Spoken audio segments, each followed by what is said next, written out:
This essay example, as well as thousands of others, is available in text format on our website for free and without registration. Simply Google Ivy Panda Free Essays.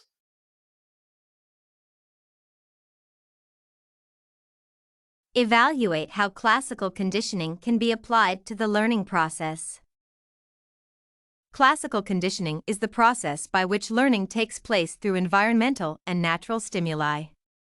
Psychologists believe that learning occurs through behavioral change when environmental stimulus is associated with naturally occurring stimulus. Several theories support the working of classical conditioning and the learning process. Stimulus response theory agrees that when a test begins, the unconditioned response may result. Despite this response, learning eventually takes place.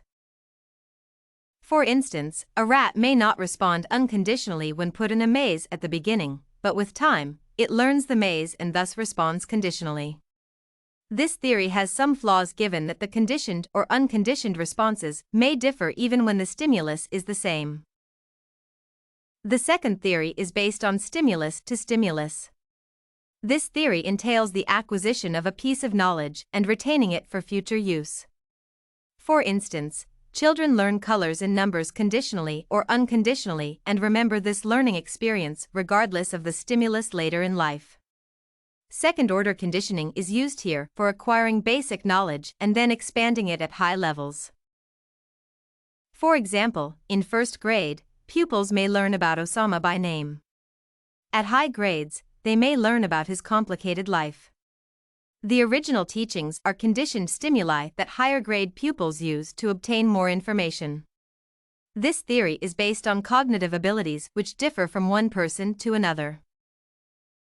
The third theory is based on operant conditioning. It focuses on certain behaviors that result in punishments or rewards.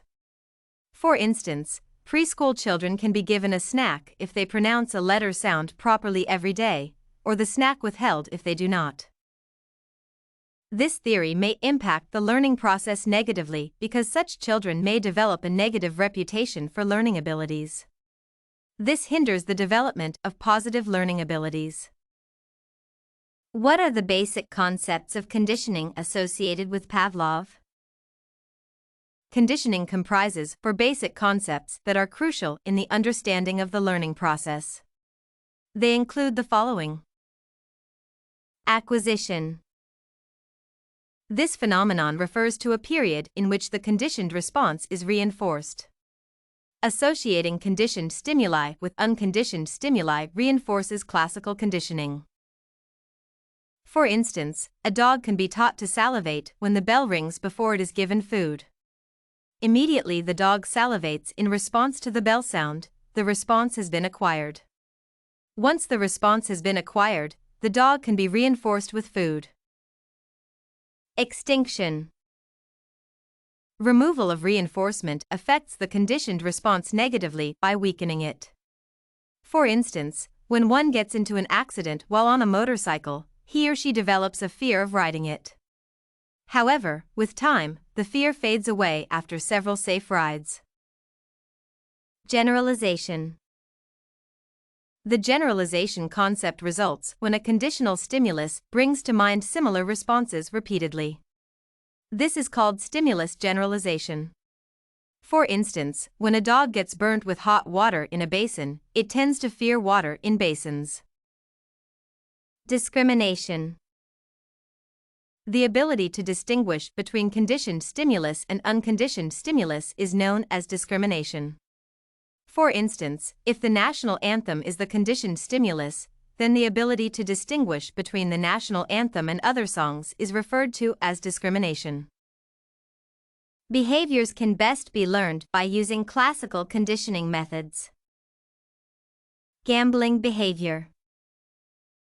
A person playing casino may have a big win while standing in a particular position or while wearing specific clothing.